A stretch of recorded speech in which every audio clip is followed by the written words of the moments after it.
One thing he has in this matchup that Daniel will probably not expect is 2 main deck copies of Relic of Progenitus. It's Verdant Catacombs.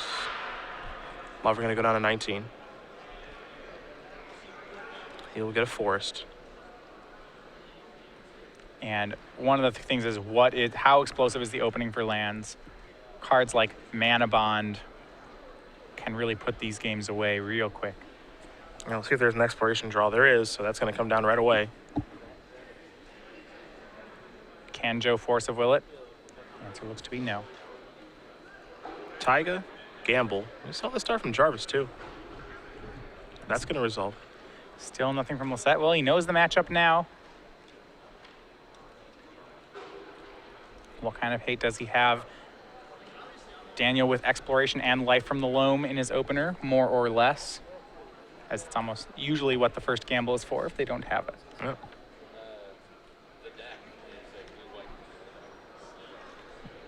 Well, let's see what Lawver will be discarding here from Gamble. 4 cards left. No Gamble, no future. See you later, Grove of the Burn Willows. Yeah, and you know, it almost doesn't matter what he discards there. If he discards the Loam, he dredges it and casts it. If not, he gets to draw a card, and then he casts Loam and gets another land back. So everything ends up in the same place. There's a Taiga passing the turn back. Joe knows what he's up against right away, too. He knows, okay, you're playing lands. This isn't the first time I've played against this today. There's a Brainstorm in response to the Wasteland activation. So Lossett will get to take a look at 3 cards and place 2 back here in just a moment. And that's got to be the card he least wanted to see here. Exploration plus Loam is really powerful, but it gives Joe some turns. When coupled with some of the utility lands, in particular Wasteland, it can be backbreaking. Yep. Lawver can play 2 Wastelands this turn if he wants to. And by 2, we mean the same Wasteland twice. Yep. It's time to go Loamin'. Maybe. Yep. See, unless Joe has found a Force of Will off that Brainstorm, this is going to work. And it looks like it sticks. Yeah, I'd be surprised if he Force Willed this anyway, which he won't. Picked up 3 lands there. Verdant Catacombs, Grove of the Burn Willows, and a Wasteland here for Lawver. He'll play the Verdant Catacombs, sacrifice that, go down 18, dig a land out of his deck, and cast a gamble again. Lawver looking to be off to the races here with a second gamble. This is an aggressive play to get the second one. It is an insurance policy on Life from the Loam, but that said, he probably is not aware that Joe has main deck graveyard hate. Yep. We need to give this deck, let's get like, now I'm going to have to do a gather search on lands. That's what I'm going to do when I get home. But now I just want some spice. I want to get like a Dust Bowl in here. Dust Bowl's mean. Yeah. I want to find a little spice. Spin the die to Wasteland, to the bin. Get that back later, I guess. Yeah, once again, it hardly matters which card is picked. Looks like Joe does have a Relic in his hand, though, so he's trying to set that up. Here's a Flooded Strand. And my guess here is that Joe isn't going to play the Relic before he cracks it. There's a lot of surprise value in that Relic of Progenitus. And Daniel has not gotten... We don't know if he gambled for a second Life from the Loam. And so we saw with Jarvis, once they know about a Relic of Progenitus, you can get a second Life from the Loam and play around it. But we'll see whether Lawver's done that. I would be so surprised if Joe played that Relic and he didn't. 3 cards are going to get turned over here. Thespian Stage, Exploration, Expiration. So the cards that matter in the grave right now are the Stage, the Wasteland, and the Verdant Catacombs, as those can be targeted with Life from the Loam. There is Depths plus Stage. So well, a whole new problem here for Joe. Maybe he can take care of that graveyard. Maybe he can get the Life from the Loam, but Merit Lage is also a thing. Now, granted, Miracles is actually not that bad at dealing with Merit Lage. It has Swords to Plowshares. Yep. There's this like slight tension though right now for Joe because, you know, I imagine he would like to search for a Tundra there in case he draws Terminus or something. Well, I guess Terminus actually isn't going to answer the problem now, so I kind of take that back. I mean, he would open himself up a little bit to be able to maybe manipulate his deck for Terminus, but here's a Force of Will, which is interesting. But he wants to be able to probably Swords, Merit Lage, and remove the graveyard with Relic, and he can't do that. Yeah, I don't even know if he has the Swords to Plowshares in hand. I mean, now he's going to play Relic, remove that. Now Daniel knows that he has to watch out here. Yep. Daniel's going to make the big token. Yeah. Joe bluffing at least for the Swords to Plowshares leaves up a white mana. Makes it seem like he doesn't care at all. There's your 20/20. And the question is, can Joe answer it? Yeah, I see his Swords, I think, in the back of his hand. Swords. So here's the difficult part. If Joe plays Swords this turn, which it means he can't crack Relic. If he can't crack Relic, that means Lawver can cast can cast another Life from the Loam and get back both Thespian Stage and Dark Depths. If Joe doesn't have a Force of Will, which Joe does. And this is one of the few times that I think we're going to see Joe actually Force of Will Life from the Loam. Absolutely. And there that is. He's trying to figure out what blue card he wants to remove. He's got a Vendilion Click and a Counterspell in his hand. He's going to remove V-Click and Force of Will Loam. What he's basically doing now is he says, Daniel, if you have another Loam, you can get some of that stuff back. But if your hand stinks, and I think it does. Lands' hands often are very bad. Yeah. I get to get your whole graveyard, your depths, your stages, and your Loam. Now there's Mana Bond. I don't think he cares about that at all. Nope. Nope, not at all. And now, once Daniel's graveyard is gone, take a look at that board. It stinks. This main deck Relic doing wonders again for Joe.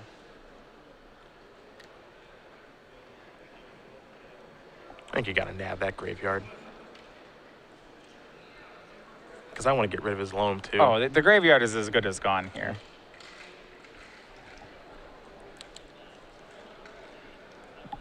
Yeah, there it goes.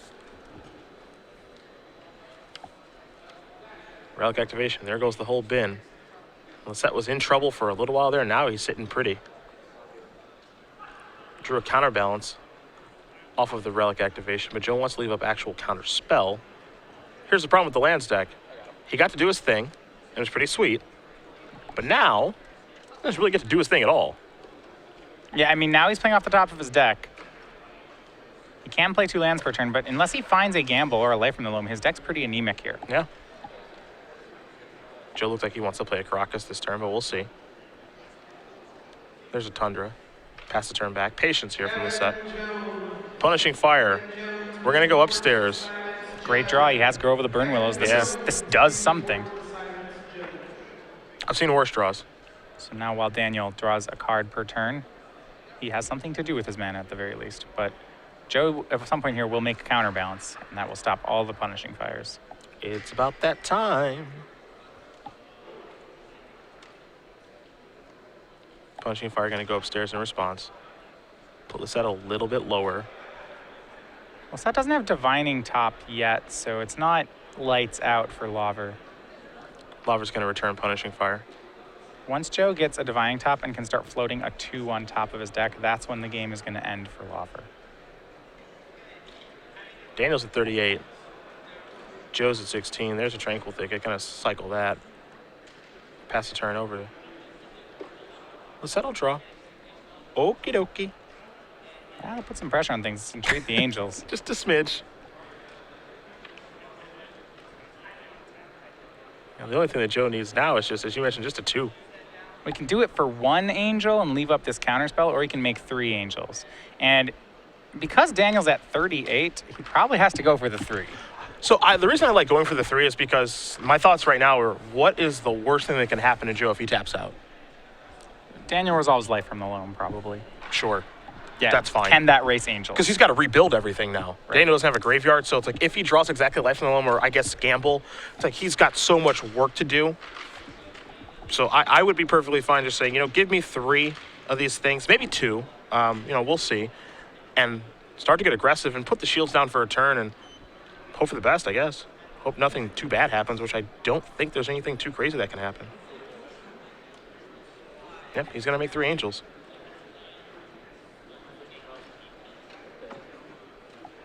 Entreat's been a controversial card, in Miracles, but I've always liked it. Just for situations like this where it's just like, it's time for me to, change the pace of this thing and turn around and just winning it, really quick. I've always really liked that. Yeah, you've seen some of the Miracles versions without Entreat the Angels, but as it is much as it wants to be a pure control deck, just having this ability to make so much power out of nowhere, time and again helps the deck. Here's Punishing Fire. Trigger, Venser. Okay. Venser's a great safety net now, too. It's a counter spell for a turn, but that's probably all Joe will need. Well, and the reason, of course, is because he's got Caracas with the Venser, too. So it's just, now, like, how is Land's going to win, you know? Like, what is the worst thing that Daniel can do this turn where Joe just goes, okay, I'll Venser it. Like, are you going to make a 20-20? I'll Venser it. And this all comes back to that main deck Relic of Progenitus. Yep. It's a really good inclusion. It really, really is. Not for this matchup, but that inclusion has helped Joe twice today in the Lands matchup. Glacial Chasm going to go to the bin. This might be a loam, a Punishing Fire. Okay. So he's going to work his way towards killing one of these things. Yep, can kill an angel. He can use all 5 mana to cast Punishing Fire twice. Yep. But he can only do this every other turn because he only has 1 Grove of the Burn Willows. And now that Joe has Venser in his hand, this plan, Lawver's not going to be able to kill any more angels. It's just buying himself some time. There's a mountain. And pass the turn back. Counter spell and Venser in Joe's hand. Lawver reaching. Loam. Great draw. That's the card he needs. Trigger. Ugh. Well, Joe doesn't have the counterspell for it, but what he does have is no laughing matter here. It's another entreat. And this is an entreat that he can play next turn and actually leave counterspell up too, just if he wants to. Cycle Tranquil Thicket, Dredge Loam. 3 cards going to come here in just a second.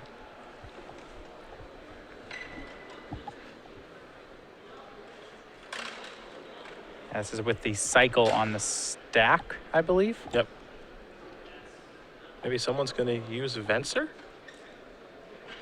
Nope. 3 cards going to the graveyard. A Grove, a Ghost Quarter, and it looks like a Wasteland. Now it's time to cast this again. Yeah. Remember, Venser plus Caracas in Joe's hand alongside Counterspell. He does not have 4 blue sources, so he can't actually do all of that. But he has 3. Looks like he's going to Venser now. Yep. Yeah, just Venser your Loam, probably. Put Life from the Loam back in Lawver's hand.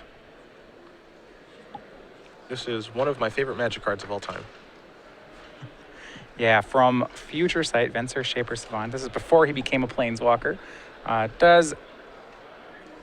Has so much utility. It's so cool. It can have a remand. At the same time, it can bounce a creature, and in fact, it can even bounce lands. Such a cool card. Draw a card. Entreat. For how many, Mr. Lossett? Well, he'd like to make it a turn. So right now, with 8, he's going to swing for 8. That'll put Lawver at the end of this turn to 22. He'd like to have enough angels that the next turn's attack is just lethal. So he'll need to deal 14 more, which means he'd like to entreat for at least 4 more angels. Yeah, this turn he gets to attack for 10.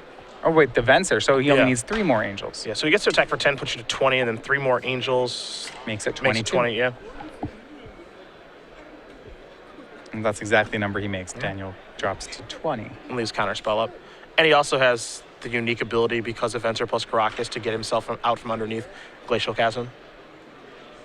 So I think Joe's just got this one rolled up.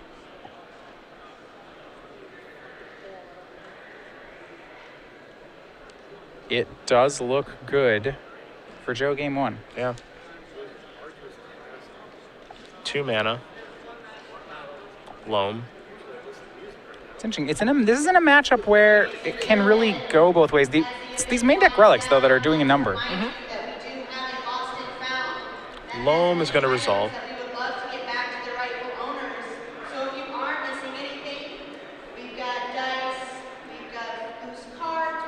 Grove may be the plan for the turn. That's 1. This. Mox. Discard Ghost Quarter. We know the coast is clear for Mox because we saw the top card with Counterbalance. That's Cycle Tranquil Thicket. Dredge a Loam. Now, of note, now that Lawver knows about Relic of Progenitus, in games 2, and if it goes to 3, game 3, he can play around it because he has 2 Tranquil Thickets here. Because the exiling of Relic of Progenitus is part of the cost, you can't just keep reactivating it. So Joe, if he always leaves up an extra mana for his Life from the Loam, can cast it and then leave a Tranquil Ticket in his hand to cycle if Joe ever tries to get his graveyard. Punishing Fire is going to try to go after Venser, and Joe will show you a counter spell. Says, nope, you don't get to do that. That was the trick he had. Set up for a lethal attack next turn. Lawver may not have any plays left. He's running out of mana. Crop rotation. Sacrifice that. Search. What are we looking for? Wasteland. He's got to go to Wasteland to go after Caracas. This is good and all, except that Joe's attack's lethal here. Well, what he's going to do is he's going to Wasteland the Caracas, trigger the mana bond, put all of his lands in his hand and play. All right, and so, okay. And one of those lands is Glacial Chasm, so he'll be able to turtle up a little bit. So we may not be done just yet. No, not yet. Not yet. Yeah, gets Glacial Chasm into play. Glacial Chasm, it's a particularly interesting weapon available to these lands decks. Now, there are some good and some bad here. You know, Community Upkeep, 2 life, so 2, then 4, then more. Well, that's fine, because Lawver actually is at 20. Yeah. You know, he gained plenty from that Swords to Plowshares on Merit Lage. So maybe speaking too soon here. Lawver has a shot. And just, of course, you can't attack. All damage dealt to you is reduced to 0. So, you know, he doesn't take any damage if Joe were to attack. He's going to pay the upkeep. Yeah. Cumulative Upkeep now does the die is now actually age counters placed on cumulative upkeep cards. Joe going to take a look at the graveyard here. Joe is just saying to himself, hey, can I get a 2 on top of my deck? So my opponent can't do anything. That would make this a lot easier. Looks like Daniel did draw for the turn. Interesting. There's a click. Take a look at the top card, perhaps. Well, he'll get that Life from the Loam out of Daniel's hand. Might be in the draw step they were actually doing this, so either way. Right, because the Life from the Loam was actually left in Daniel's hand, so he's going to have to find another Life from the Loam if he wants to get the engine running again. That said, he does have Punishing Fire and Grove of the Burn Willows, so he can go to work on either Joe's life total, or at least if he wants to, or maybe some of his creatures. Most Miracles decks play multiple Caracas, so it probably is worth it for Daniel to get rid of this Vendilion Click and Venser as soon as possible, in case Joe draws a second copy, which he does play. On Joe's side, he's just trying to find a way to set up a counterbalance on 2. Just see the 2 Punishing Fires returned from graveyard to hand for Lawver.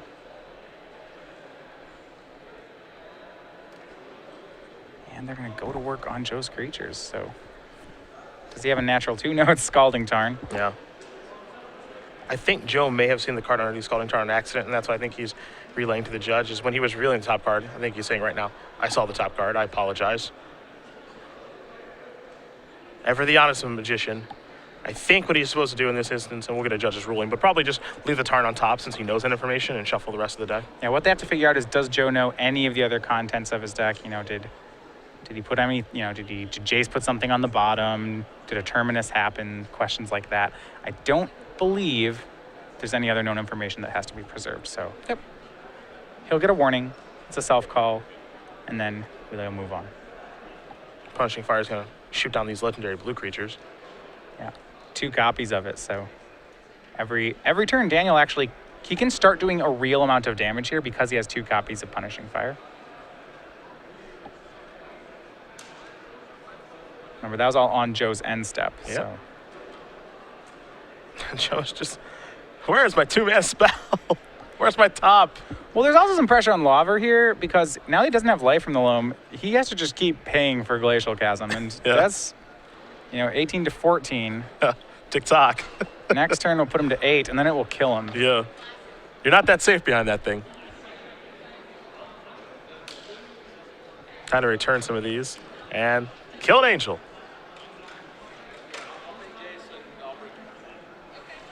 He's doing this main phase while he knows the top card of Joe's deck is not a 2. Yep.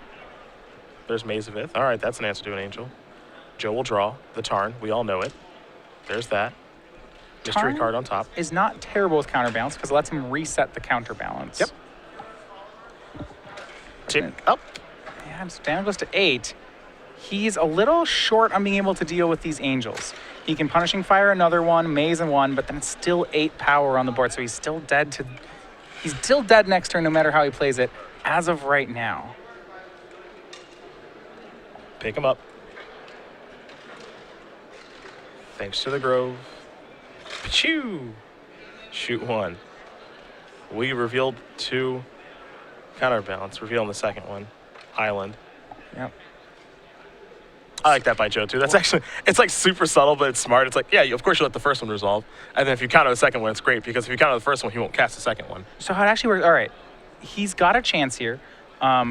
He's going to pass to Joe. Joe will have 3 angels. Yep. Joe still can't attack. Daniel will not pay for the Glacial Chasm because it would kill him. He can't do that. Still at 8. Then on his main phase, he gets rid of an angel. Maze 1. Maze 1, take 4. The next turn, get rid of the last angel. Cross your fingers that nothing went wrong in the meantime, because Yeah. a lot of things could have messed up there. Hope Joe never draws a 2-mana spell. Yeah, I hope that he never gets a Divining Top or a 2 off a counterbalance, or just any counter spell would do it. Yep. There are a number of draws Joe could have that mess this up. See Joe cracking Scalding Tarn once, a redraw there. He drew a 2. He drew another counterbalance. And I think his last card is a Brainstorm, so Joe actually should be safe here. He can put the counterbalance on top and counter Punishing Fire. If it's a Brainstorm, he's good to go. Pay again. Return him. Shoot 1. Yep. Yeah, and this is a situation much like last time. You don't make a move. Shoot again. Trigger. Yeah. Cast Brainstorm. You see Lawver just going like, I can't do anything. So resolve, flip, and there you counter. have that counters the Punishing Fire. Yes, so Joe sir. Lossett takes game 1 off Daniel Lawver. Miracles is up a game here over land, so we take a look at the sideboard here. And we talked briefly about Daniel's sideboard. It's a little funky here with an Ancient Tomb, or an additional copy of Rishadan Port, a Pajuka Bog, a Mishra's Factory, an Ancient Grudge, a Fling, 3 Crows and Grips, 3 Primeval Titans, a Blasphemous Act, an Emrakul the Ant's Torn, and a Caracas. Give me those Crows and Grips, and actually give me those Primeval Titans. Crows and Grip's great. Gets rid of counterbalance. And Divining Top. Fling's not bad against Swords to Plowshares. It could work. It can still be countered, so I'm not sure he wants that. Primeval Titan? Sure. I want There's it. time. I want a Titan. That's all. I just know what I want. I want a big 6/6. It's probably pretty hard for Joe to actually beat, especially if he doesn't know they're coming. So I think he'd be okay in this matchup. And I want the additional port too, but I think that part's pretty obvious. Yeah, so he wants the additional Rishadan Port. He can cut some cards. Maze of Ith, not particularly good here. Most of his non-mana producers can go. So, yeah, the mazes, the Tabernacle at Pendrell Vale, not particularly relevant here, though it's good against... It's not good enough, I think, against Entreat the Angels for him to want to board it in. Well, what do we got on Joe's side? Well, as we saw last time, Joe's main deck has these Relic of Progenitus, which are great, but his sideboard's actually a little weak for the lands matchup. He has additional counter magic. He has another copy of Counter Spell. He has a Pithing Needle. He has another Venser he can use here, but really it's just some counter spells. Flusterstorm here, can snag a life from the loam, so it's probably good, but not too much. Jace the Mind Sculptor seems fine if he can ever make his way up to it. It seems like an easy enough way to win the game. He has things he wants to board out, cards like Terminus, so there will be cards that go, but Joe is mostly playing with his game 1 deck. Yeah, I don't think Joe's going to change a lot. I don't think he needs to. The more I watch this match, the more I feel like it... I don't know. I want to say it leans towards Miracles, but at the same time, if Joe didn't have a Relic that game, I think he may have gotten crushed. Yeah, we've seen Joe play against Jarvis Yu and Daniel Lawver, and so we've seen him win both games, but these main deck Relics have helped him both times. Yeah. So I want to say that things lean towards Miracles, but again, if he didn't have Relic, like, Daniel just would have just gotten basically do whatever the heck he wanted the entire time. So. Exactly. So it's hard to say if things lean that way or not. I don't know. And there's a couple other things too here. You know, I think if Daniel knows about the Relic of Progenitus, maybe he doesn't fire off the second gamble right away, or maybe he gambles just for more life from the loams. Yeah. You know, if he gambles for loam and then gambles again for loam, I think that puts a big thorn in Joe's plan. Yeah, I can see that too. Because after Joe hits the first one with the Relic, Daniel just immediately, like he did draw a loam, I think about 5 turns later, but if he had one right away, maybe he gets that game. Okay, I can see that.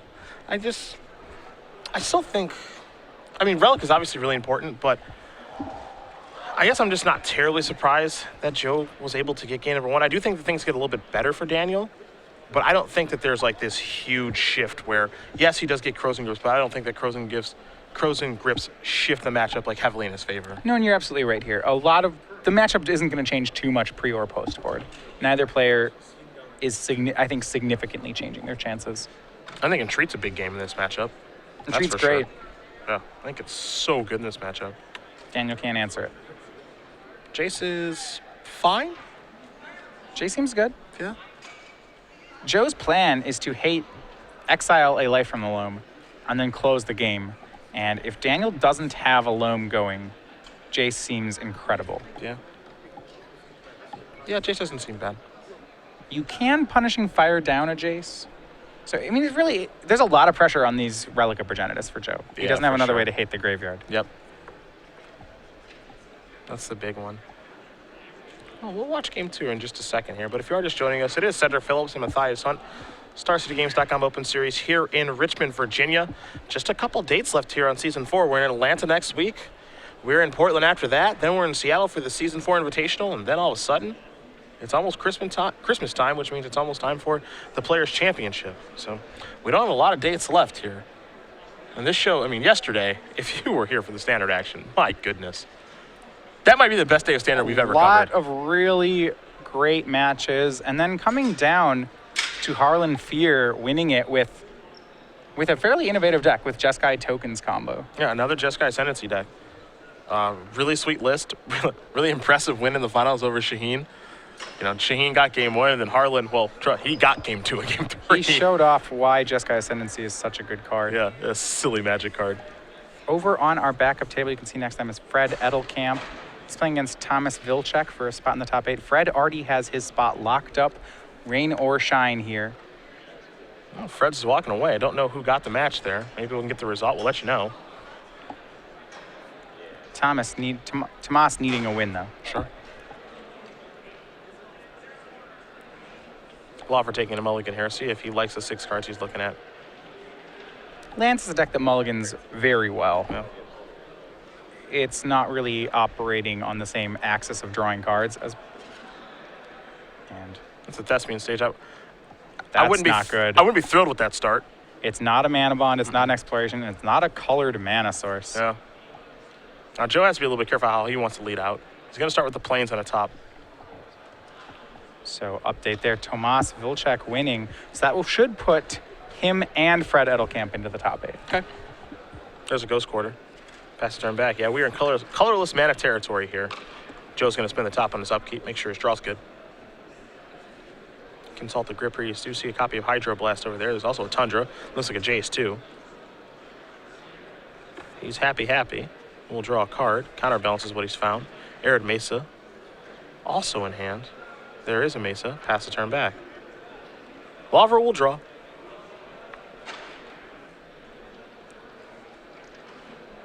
And so you have to think, when the mull to 6, it's possible that Lawver kept his hand based on the strength of maybe having a life from the loam in it with no colored mana. There's a Wasteland. You know, he probably can't ship that. It's an loam in his opener. I don't think he can. It's too good of a card in his, I mean, it's the best card in his deck, right? It is the card in the deck. The deck doesn't work without life from the loam. If you get, I don't know if you've seen a game where lands gets their loams surgically extracted early on, but the deck really doesn't function very well. Flooded Strand for the turn. We are going to attempt to Thespian stage Arid Mesa. Yeah, pretty adorable. Huh. And that can go get a green mana source now. And go grab a Taiga. Good find by Lawver there. It's now, depending on the wording of Thespian stage, it's possible that Joe can just crack his fetch land in response here, I believe. Becomes a copy of target land and gains its ability. So the land won't be there, so it's just counter upon resolution, and his land will just stay in play. Yes, it would stay as Thespian stage. Yeah. But There's now, a maze. And now he can go sack Thespian stage to go get colored mana. Taiga time. First, I was thinking you'd have to ghost quarter his own land to get a basic, but this is much more elegant. This is way better. I mean, Ghost Quartering a Maze is an option now because Maze isn't great in this matchup. It doesn't even tap for mana. But now that he actually just has a Taiga, now it looks like he can probably cast Life in the Loam and actually try to play some magic here. See, a lot of the silver bullets in Daniel's deck still in here. Maze of Ith in play and the Tabernacle at Pendrell Vale in his hand. Ghost Quarter is going to target Maze. That's going to resolve. It looks like he's winding up to put 3 cards in his graveyard. Yep. So that to get a maximum loam here. Well, sometimes you got to get a little creative. What Daniel, of course, worries is that this gets countered and then Joe slams a Relic of Progenitus. Legacy players, if you believe that you are in the top 8, please. Looks like that's going to be good to go. Tapping down of Wasteland. Now here's a check. Does Joe have a counter spell? Yep. You see Hydroblast in his hand. Counterbalance, in I believe, is there as well. Sacrifice an Arid Mesa.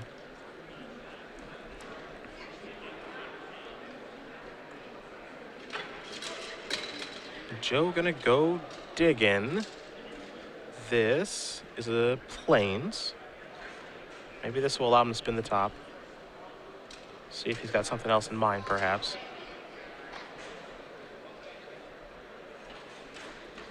See what his follow-up is. Miracles gets to play this matchup a little aggressively in that instead of just sitting back and countering everything, it tries to slam a couple lock pieces, whether that's a Jace the Mind Sculptor or a counterbalance. See Joe having both of those options. Now, it looks like he might be just working his way towards Jace. Wouldn't surprise me if that's the case. He's going to leave these cards on top. Looks like Loam's going to resolve. So 3 lands will be added. There's an Exploration, which means that Lawver gets to play another land if this does resolve, which it does. There's a Ghost Quarter. Joe only has 2 planes in his deck. If Lawver Ghost Quarters this planes, he can force Joe to get a different basic. I wonder if he knows that, though. He's going to sacrifice the Flooded Strand. Will Lossett probably search a basic island here. Well, here's what Lawver can do. So Joe gets counterbalance going, and the question then will be is how fast can Joe find a 2 to put on top of his deck? Because every turn he doesn't find that 2. Lawver gets to cast Life from the Loam, getting back Wastelands and Ghost Quarters, and he can just go to town on Joe's mana. Yep, and there's basically nothing Joe can do about it. You see a Wear Tear on top there. Joe can slow it down by destroying the Exploration. But he needs to be proactive. He needs to lock out Daniel because if they both sit back, Daniel does have the advantage. Yep. There's a land. This is a counterbalance. There's some protection, actually. Joe has a copy of Pithing Needle in his hand, so he can stop maybe one of those 2. Looks like he's going to deploy one. Maybe. Little unsure. He's more sure now. There is Pithing Needle. See, it's going to be one of the utility lands that Lawver has. Ghost Quarter and Wasteland are the 2 obvious ones, as they're both in play. He could get a little spicy. Yeah, there's a stage. There's a stage in Lawver's hand. Yeah, he's going to name Ghost Quarter. Shut that down. That means Joe's basics will at least be safe. The non-basics, however. Well, that's a different story. Yeah. Joe plays enough basics that should be fine. He has 5 islands, 2 plains, and a mountain, so 8 total basics. Well, that's the draw to the deck. Well, part of the draw to the deck is that you do get to play so many basics. So you don't have to worry about Wasteland very much. Rarely do you lose a game to a Wasteland Stifle-esque draw. That is so rare for this sort of deck. Daniel judging there. The top card of his deck that turn was Krosan Grip.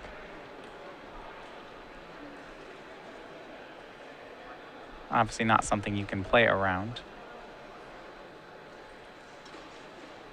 And rather than going for the Maginile plan, Lawver with Maze of Ith and Thespian Stage.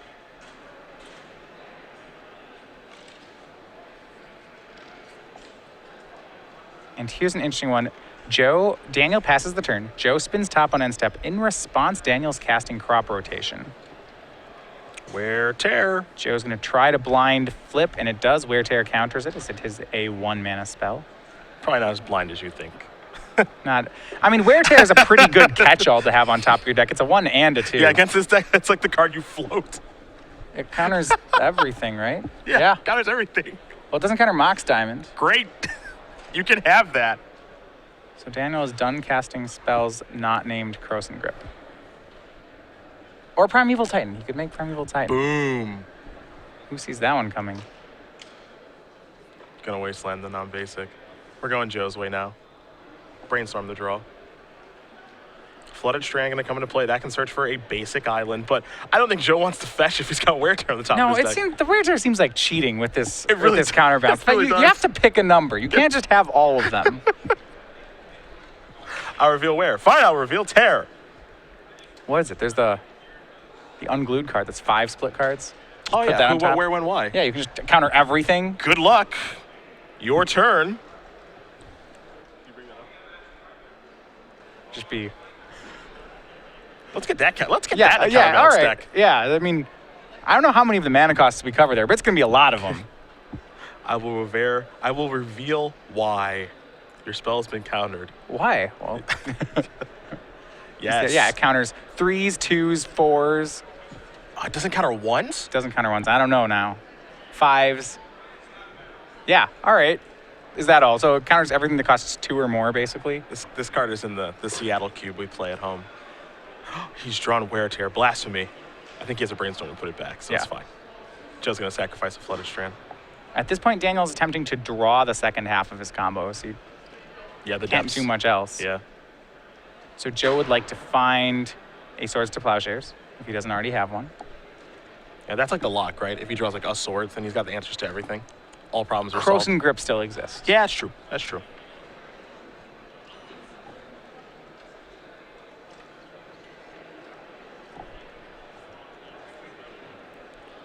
And Joe, though, going to try to stop. Does not want a Croson Grip to be drawn on Lawver's side. He's going to cast Jace the Mind Sculptor. For those of you unaware, this is a very powerful Magic card. See what Lawver does in response here. He's going to play a Punishing Fire, going after Jace, most likely. And there is still that pesky Wear Tear, though. It's in Joe's hand, I believe, right now. Yeah, so he's using the Brainstorm on Jace, and he would like to put the Wear Tear back, but he can't just yet. So Joe is going to sacrifice. Yeah, this is on the stack, so we have the Brainstorm happening, Punishing Fire's in response to that, and now we're in response to Punishing Fire. Yep. Basic Island. Joe's going to put a 2 on top to counter the Punishing Fire. That is our assumption. There's never... okay, take it back. I was going to say there's never a time that I feel like Miracles can't win. The only time I actually feel that was when they play against 12 Post, which is like a cruel joke.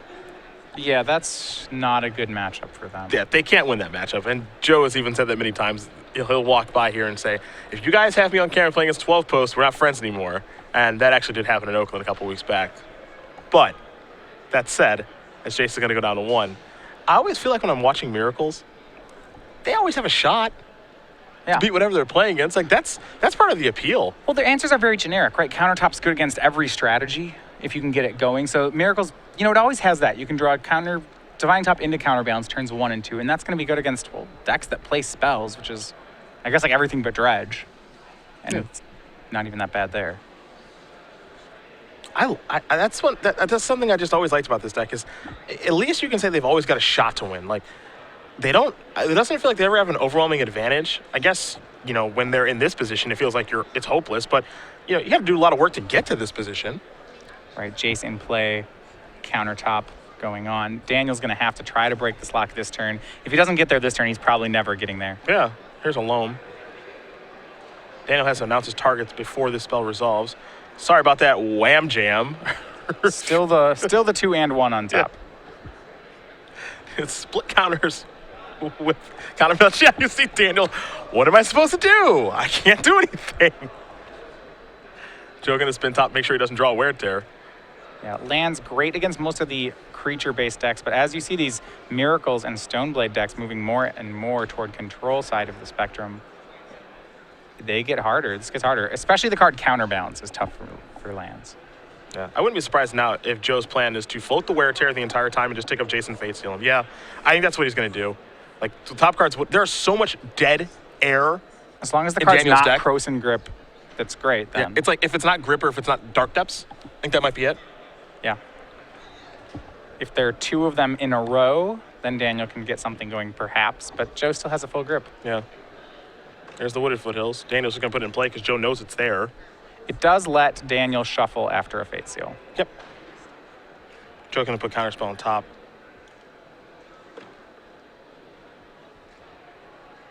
And we're going to go back toward Joe. Jace slowly Fate Seals away the game. Dark Depths. He may let him keep it. Going to check if he can answer a 2020. Sure. He lets him have it. Yeah. There that is. Doesn't care, clearly. Yeah, what is the answer he has in hand? Well, he has a Crocus in his hand, which Okay. takes care of it because it's a legendary token. Sure. So that's one way. Okay, well, he has the swords too, so. Problem solved. Draw the swords. What's he great? He can get 1,000,000 life, right? By all means. Absolutely. There's Caracas. So that takes care of the 2020 problem. Now he does have to make sure that Daniel doesn't draw Wasteland here. He still has the swords as insurance. Yeah. Yeah, this is the nice thing, right? Because now what Joe starts doing here is he starts walking around the house, closing all the windows, making sure there's no way for Daniel to get back into the game. Joe's going to Fate Seal a card of his deck to the bottom. That's all he's doing now.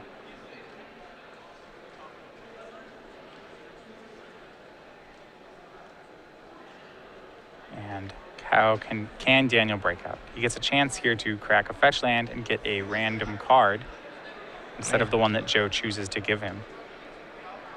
Oh, don't forget, the last turn, Joe Fate Sealed himself and put the top card to the bottom. So Daniel gets to draw a mystery card. So no reason to crack the fetch just yet, though. There's Joe's graveyard. Boom. Get it right out. The Bajuka Bog in the house. Time to spin it. Just going to keep floating. Going to draw a land. Wear Tear is going to be on top of the deck. Wear Tear is the hardest of locks. Spin to win. Joe looks like he's going to put Jace on top. Fate Seal himself. So he just wants to keep going through his deck now. He doesn't even... This is a loud sign that Joe doesn't care what his opponent draws if he's Fate Sealing himself. Yeah. He can't think of a card that Daniel could draw that he would care about. Yeah. There's a Wasteland that takes care of Caracas, but again, we know that Joe has swords in his hand, so the Dark Depths token is taken care of. Brainstorm's going to be the draw now. I mean, Daniel will try for this. I think he knows how it's going to end, too. Yeah. It's like, oh, maybe I can get him with this 2020. Maybe he doesn't have anything. Sure, strangely, let me have Wasteland. Yeah, and he must be getting really unlucky with the chase at the top. Like, All right. Maybe he just hasn't found his swords yet. yeah. You just know. Daniel, you got to go for it. Well, you don't have a choice, right? You have to try to win. I think, like you said, see it there. he knows it's not going to work. He's got to try. He's got to resign to his fate. Yeah, blow up your Caracas first.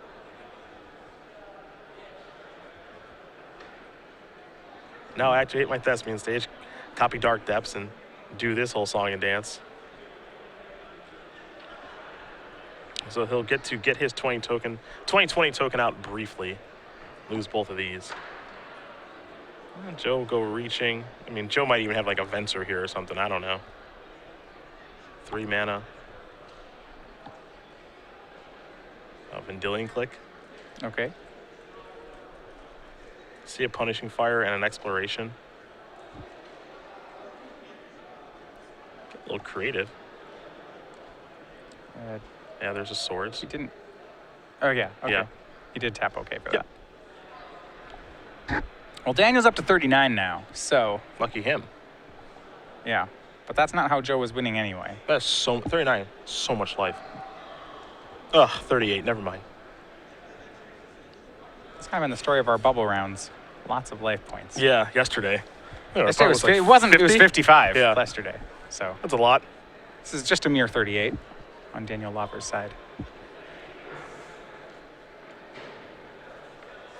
So this win for Joe will move him to 8-1. It actually should put him at Number one? the number 2 seed. Number Actually. 2? There were no draws last round, so Mark Koenig, he's the sole undefeated player, will, no matter what his result is, he's going to be in sole possession first.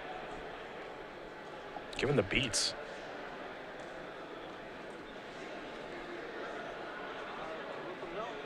But Lawver, who entered this round in 8th place. He will miss top 8, and this means 1, X, and 2 will get in. Somebody's going to slide in, huh? It's Kevin King, David Long, or maybe Nathan Moneymaker or Tan Lee are probably one of them should sneak it in. Joe just needs to make sure that he's got the lock on here. Jace is going to take up yet again. Going to Fate Seal Daniel. He gets a Verdant Catacombs. There's Caracas. And pass it back. Miracles doing what Miracles does. Joe Lossett doing what Joe Lossett does. Number 6 on our Season 4 leaderboard. He's headed to the Players' Championship. It looks like he's headed to another top 8 here in just a minute, too. And so before we're on the Storm deck, Eric Rill in 14th. Probably doesn't have the tiebreakers to get that X and 2 spot. Yeah, he's not going to make it. There would have been a chance if the other feature match had gone the other way. If Fred Edelkamp had won, I think then Eric has a shot. But well, looks like Joe had forgotten to pay the toll with the Tabernacle. Tisk, tisk, tisk. Getting a little sloppy here late in the day. loses the Vendilion Click. Getting a little sloppy this game, basically throwing it away. It's true. Well, he'll just have to rely on Jace then. Cash it in. There's the ultimate. Library gets exiled, hand becomes library. Well, there were no outs in his hand, so now there's no outs in his deck. You always forget that this card, Jace, outside of being ridiculous in his first 3 abilities, also can just win the game. I don't know. You see it brainstorm and unsummon so much. Well, most people, when Jace gets to like 9 or 11, they're just like, that's enough. And Stop, Daniel yeah. Lawver is going to concede the game. Joe Lossett has gotten through lands. He's 8-1. He's moving on to top 8. You mentioned it. Probably our number 2 overall seed. He'll be on the play for most of, if not all of, the top 8. Yeah. Excellent performance once again by Joe, bringing a Miracles deck into the top 8 once again. See, here's the thing as we come back to the booth.